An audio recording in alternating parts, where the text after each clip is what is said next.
नमस्कार, मैं doctor Narendra Pandey, allergy asthma centre की ओर से। आज हम लोग चर्चा करेंगे छाती में जकड़न और कफ पैदा होना। आशा करता हूँ आप लोग स्वस्थ हैं, खुशहाल हैं। जो नए बंधु हैं उनसे आग्रह करता हूँ, लाइक, सब्सक्राइब, कमेंट, शेयर करके बेल में ऑल बटन दबाएंगे, सबसे पहले वीडियो आपको मिलेगा। और जो पुराने बंधु हैं उनको बहुत बहुत धन्यवाद लाइक, सब्सक्राइब, कमेंट, शेयर करने के लिए। बहुत से लोगों को छाती में बहुत कफ पैदा होता है, जैसे लगता है मशीनरी चल रहा है। छाती में घड़घड़ाहट या सांस सांस का आवाज सुना, इस तरह का। खुद में तो तकलीफ होता ही है, कमरे में दो लोग और भी हैं तो उनको भी अस्वस्थी महसूस होता है ये करने से। ये कफ बराबर तैयार होते रहता है। अभी कफ जब तैयार होते रहता है तो अपने मोहल्ला, आस पड़ोस या रिश्तेदार, दोस्त सभी को कुछ ना कुछ सजेशन देते हैं। कुछ लोग बहुत सारी चीज़ों को खाने के लिए अवॉइड करने बोलते हैं, अवॉइड लोग करते भी हैं ट्रायल एंड एरर मेथड में, या R&D, रिसर्च एंड डेवलपमेंट के हिसाब से भी ये नहीं खाएंगे, वो नहीं खाएंगे, वो नहीं खाएंगे। ये सारा चीज़ करने के बावजूद भी देखते हैं कि नहीं, कफ सृष्टि होना बंद नहीं हो रहा है।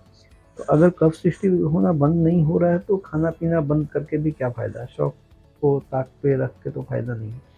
इसलिए खाने पीने से बहुत ज़्यादा प्रॉब्लम नहीं होता है। ज़्यादा ये कफ पैदा होने का समस्या ज़्यादा से ज़्यादा एयरबोर्न फैक्टर से होता है, एयरबोर्न एलर्जन से होता है। अपने सांस जो लेते हैं और छोड़ते हैं, खाना तो अपन दिन में 1 किलो से ज़्यादा नहीं खाते हैं, सब चीज़ मिला के। सांस अपने सारा दिन में 24 घंटे में 10,000 लीटर सांस लेना छोड़ना करने का प्रक्रिया चलता है।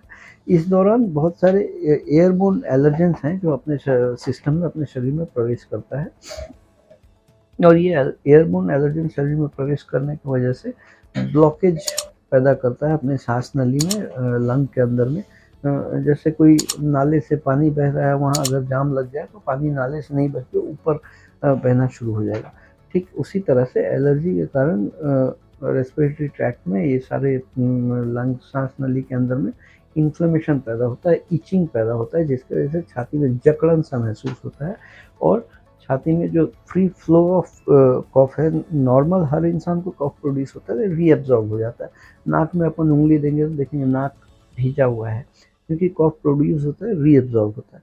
लेकिन अगर इन्फ्लेमेशन हो, स्वेलिंग हो, रुकावट हो, तो रीअब्जॉर्ब नहीं हो पाता, इधर उधर घड़घड़ाहट के तौर पर रहता है।